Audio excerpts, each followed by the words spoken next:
Hey, what is going on, everybody? How are you all doing today? I hope you all are having a wonderful and fantastic day today, and if not, hopefully you all will have a better tomorrow. So today, I'm going to do my top 5 favorite episodes in RWBY, and this was requested by D-Man, the anime fan.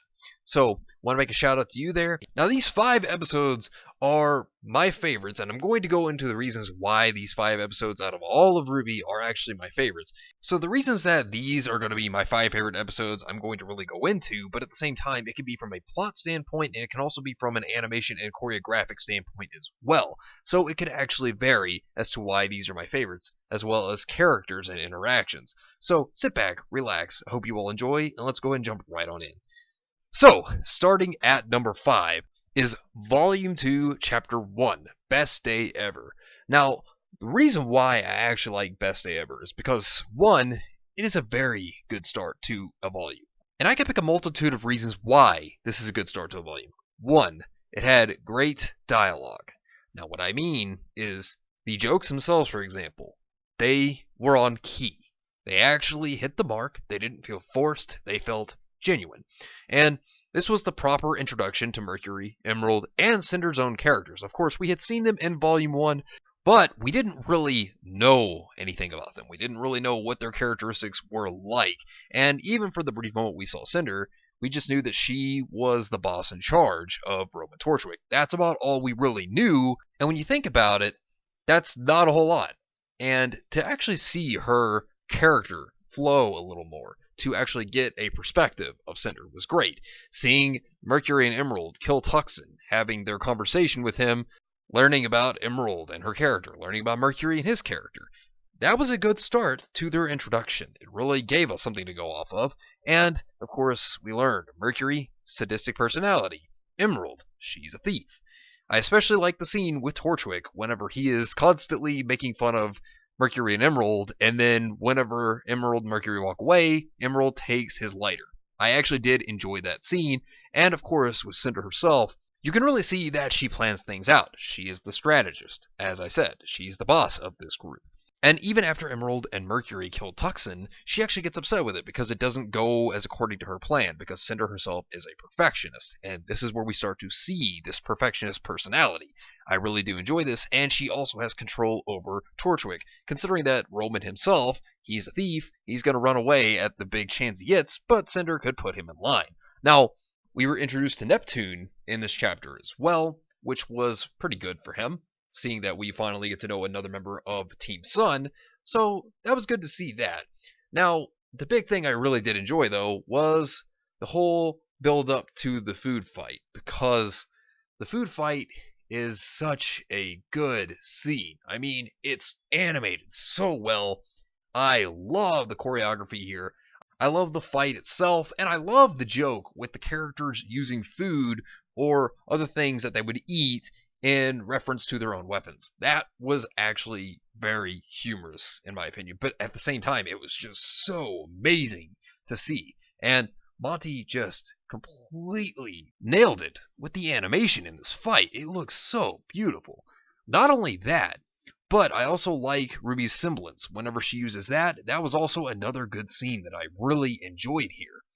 And when it comes down to it overall, watching the interactions with Cinder and her plans and those characters, and then watching the protagonist characters as well, and seeing them have their fun, it's a good mix of the antagonists have something planned, and the protagonists can still sit around and have their fun at the same time. And it goes along with what Ozpin stated, that these children will not be able to enjoy their life like this for long. Now, for the number 4 pick would actually be Volume 2, Chapter 4, Painting the Town. Now, I like this episode for several reasons. One, of course, we do get to learn more about Penny, because we find out that Penny is a synthetic person capable of generating an aura. And this goes back to Volume 1 at the very end, whenever Penny disappears, and we obviously knew then she was a robot, but we didn't really know that much about her. And then, of course, we do get to learn a bit more, and RWBY is accepting to her and what she's like. I really do enjoy that. And not only that, but Blake and Son infiltrate the White Fang, and they learn that Roman Torchwick is leading a rally. And during the time of this rally, we actually learn that whoever came up with the idea of Grim Mask for the White Fang, this individual, which turns out to be Adam, uses as a symbol. And I liked how they went into this a little bit with the White Fang. It gave a little bit of depth to that one. But not only that, after Blake and Son get caught by Roman Torchwick, and he chases them with the Elysian Paladin 290. Now, you kind of think, oh wow, that's a huge mech that they have to fight. And what I love is this mech fight. I really love this. I think that, yet again, this was another outstanding fight, too. I really enjoyed the choreography to this. I really enjoyed the animation. I think that this fight was very well done and very well executed. I love the teamwork that's actually put into this because Team RWBY really worked very hard in this.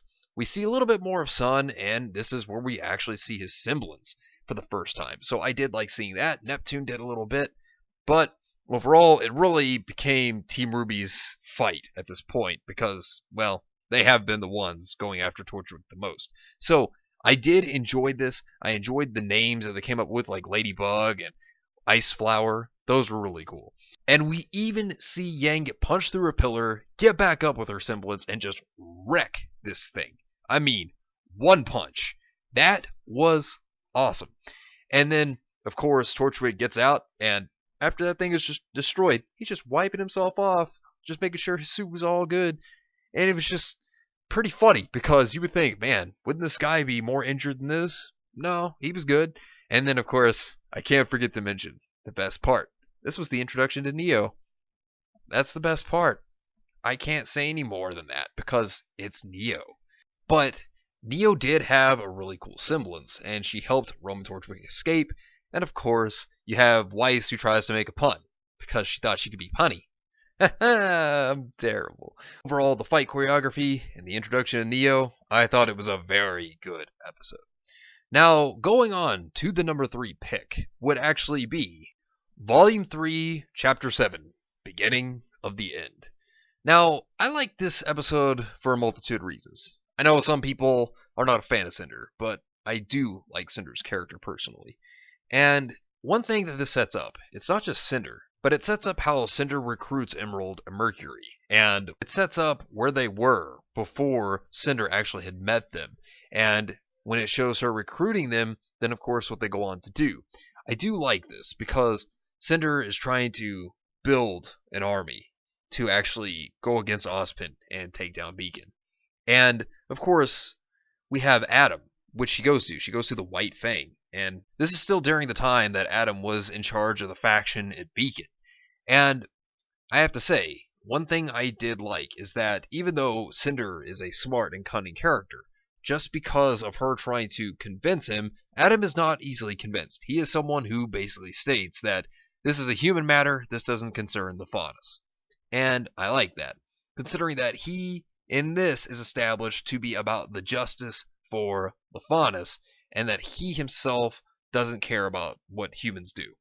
I really like that. That was a good setup for Adam, but of course we know where that goes along the way. But another thing that I really liked about this episode was that we got to see a full-powered maiden for the first time. And yes, Cinder did have maiden powers, but she was not at full power. She was not where Amber was. And even when she met Amber, she didn't have these powers yet. This is how she obtains the powers of the Fall Maiden, is by stealing them from Amber. Now, of course, her job was not complete, but we do get to see a good fight between Cinder, Emerald, Mercury, and Amber. And I do have to say, I really did enjoy this fight. I thought it was executed very well. And we got to give Joel Mann credit on that one, because he's the one who did this one. So Joel Mann was the one who actually did the fight scene, and I think he did a very good job here. It shows that he is a good animator, and he has a very good potential. And it's what I'd like to continue to see out of him. And not only that, but I really do like the backstory behind Emerald and Mercury too, because we see Emerald was nothing more than a thief, and we see that Mercury himself was the son of a mercenary who abused his own child.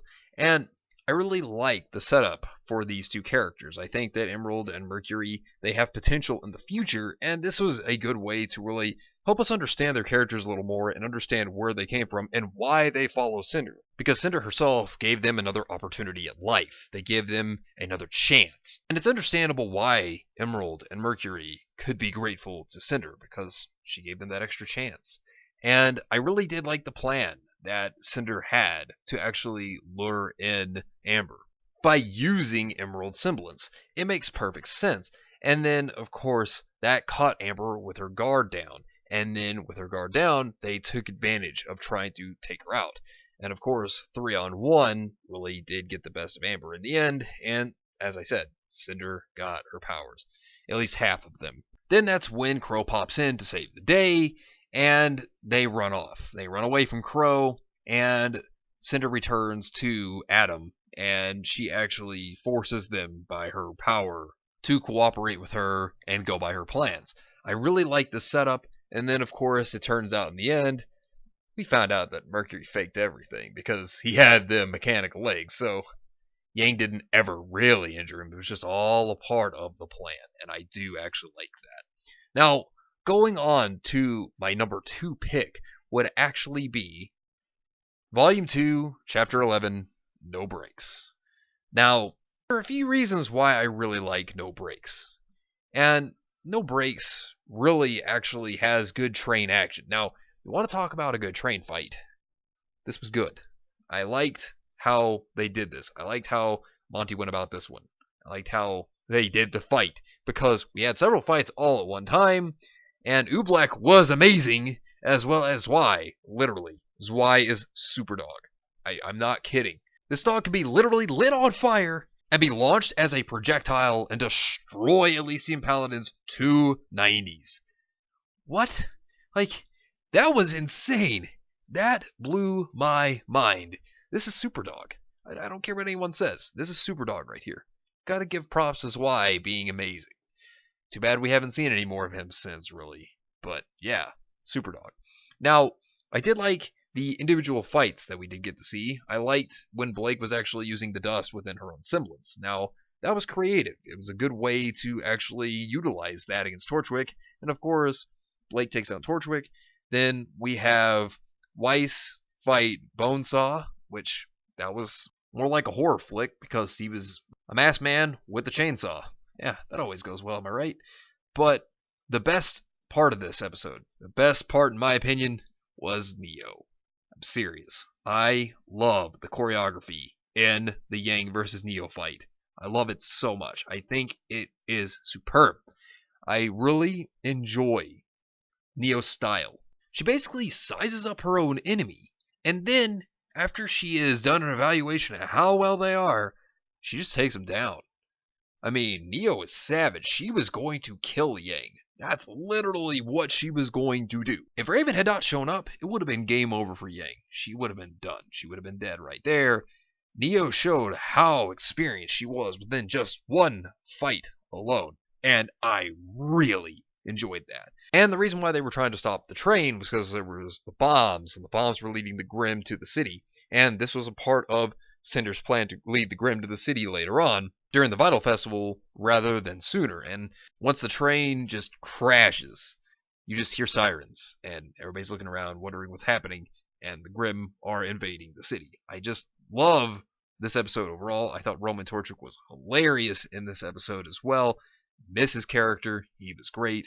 Loved Neo. Just that smug look on her face while she's fighting Yang. That sadistic personality. Not even having to say a word. Just amazing. Just simply amazing. Now, the number 1 episode that is my favorite of all time would actually be Volume 3, Chapter 12, Beginning of the End. Now, there are a lot of reasons as to why I like this episode. For one, Cinder finally achieved what she had been going for, which was to actually gain the powers of the Fall Maiden. Overthrow and kill Ozpin, which, even though that was temporary, but she did kill him for a short amount of time. And then, of course, just completely dismantle his establishment. That was what she did.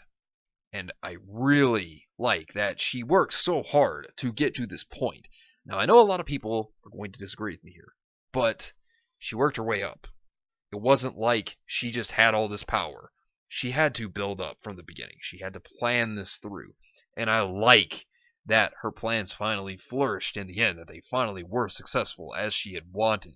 And then, of course, we have Ozpin, who is still a man that has many mysteries behind him that still aren't fully solved yet. But looking at Ozpin and looking at Cinder and looking at this fight, this was pretty well done. I really actually enjoyed how this fight went. I really loved the animation, the choreography. They were very fast paced. We were finally seeing a headmaster for the first time actually do something. And I did like seeing that. And Ozpin was also regarded to be someone who had things that everybody else didn't have. So that was good. It was good to actually see someone fight on par with someone that was a maiden. And I really enjoyed that fight, and then in the end, we just see fire consume him, and that's it. And it leaves you to wonder, what happened to Ozpin? So, of course, this leads to Pyrrha and Jean. And red flags came about when they had their kiss scene, because that tells you someone's going to die. And considering Pyrrha is the one who decided to follow what she believed was her destiny, she followed it finally, because she had been thinking all her life that she was meant to become something great. And finally, this was the moment that she had believed was the perfect time for her to try to stand up and be the hunter she believed that she could be, to be a hero. And sadly enough, in the end, it got her killed, because she believed she was doing the right thing. And that's what she was fighting for, was what she believed was right.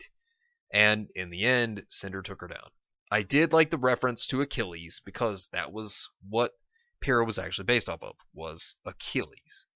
So that was good. It was good to see a reference like that, but not only was it good to see this reference, but the next thing here is the moment that she dies. This is a sad scene, but it's one of my all-time favorite scenes, and I want to explain why this is right here. It's because when we see Pyrrha die, this is a scene that Monty had built up for a long time. He had this planned from the beginning with Pyrrha. He planned to do this to her for character development.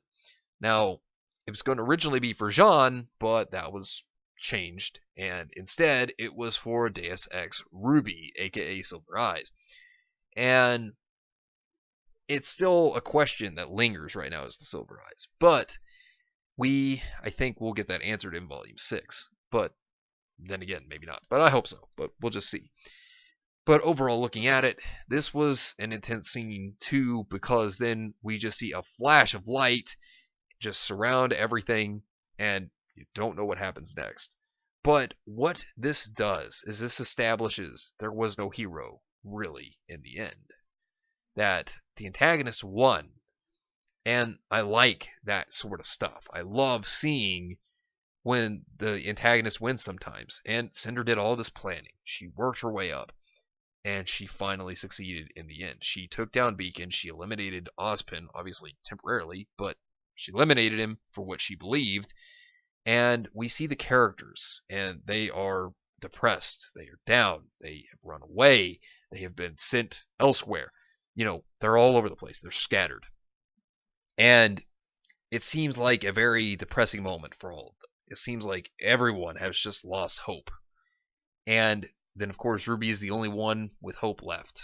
And I like the scene with Yang in her arm, and how hurt she is, how destroyed, how crushed she feels, and how she's not the same as she was before. But it turns out that RWBY herself was supposed to be the hope, the light of the way, that can save everyone. And Crow even tells her of the importance of her silver eyes, at least a little bit of it anyways, and explains to her that she is a silver-eyed warrior, and that they struck fear into Grimm and could kill them just by their glare alone, but yet there's obviously still more to that. And Volume 3 really leaves you wanting more. That's one of the best parts, and another part that makes you want to see more is Salem. Salem, at the very end of Volume 3, comes in. As we knew her before, she was the mysterious narrator, but then it proves that she was a character all along, aside from just being the mysterious narrator.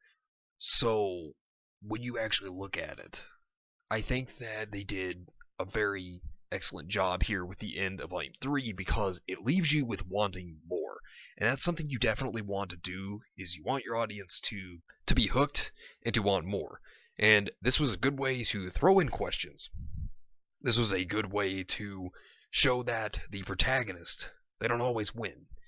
And I really just love the finale to Volume 3. I think that it ended on a very good note, personally. And I really enjoyed it. And those are my top 5 favorite episodes of RWBY thus far. Now, could that change? Possibly. But anyways, let me know what you think down below, and what are your favorite episodes of RWBY?